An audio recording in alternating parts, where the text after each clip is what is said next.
So Eddie, obviously we're in Sheffield for Kell Brook's press conference. Just describe your emotions seeing a fighter that you thought might not fight again to world title defence in his home city. Yeah, I mean, it's like I say, I think the real emotion will come when he walks out at Sheffield Arena in front of a sellout crowd.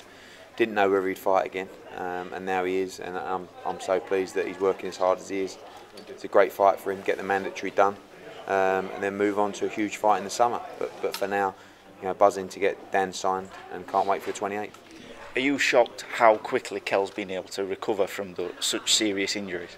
Yeah, he's a bit of a physical freak in that respect. I think the way that his skin and his muscular tissue have healed have been incredible. But the way that he's hitting his numbers in the gym, his times on the track are all ahead of schedule. So it's remarkable that he's even walking properly again, let alone fighting properly again. But at the moment, seems stronger, more determined, and fitter than ever.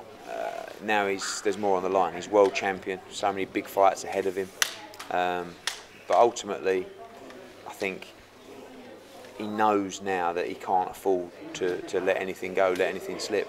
All those big names that are ahead of him, Marquez, Bradley, Madonna, Mayweather, Pacquiao, Khan, so many great fights for him, and he's world champion. It's not a case of us going, we can make those fights and we can challenge those. No, they're going to challenge us. So, it's a great place for him to be in. I think in champion stakes, of course, Khan's not a world champion and Kell Brook is. Amir's the bigger name. I don't think anyone's disputing that. But they can both make a lot of money to fight. Let's get around the table, but they don't. I've said before, Amir Khan's petrified to lose to Kell Brook, and that's the truth. He can lose to a Pacquiao or Mayweather and come back, but he can't lose to Kell Brook and come back.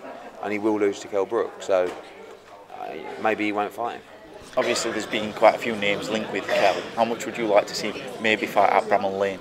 It'd be great, Marquez, Madonna, all those big fights in the summer, and they're going to happen. But he must beat Jojo Dan first, and it's a really tough fight, especially coming back from what he's been through. But I think he's going to shine in this fight. Champions usually show their grit when their back's against the ropes. Kell's coming back from life-threatening injuries. He's got an opponent that's a mandatory that was in the same position Kell was for the Porter fight. What are you expecting Jojo Dan to come? To show the same desire that Kell Brook showed against Sean Porter. A very entertaining fight, a very tough fighter, and a great opportunity for him. He's earned this shot. He's #1 contender in the division. You've got to give him that credit and that respect, and it's a really tough fight for Kell. And if he doesn't win, then he won't come through and get those super fights. And how much are you looking forward to just the event itself? I can't wait. I mean, we've only announced a couple of fights. There's some really big fights and fighters to come on the bill.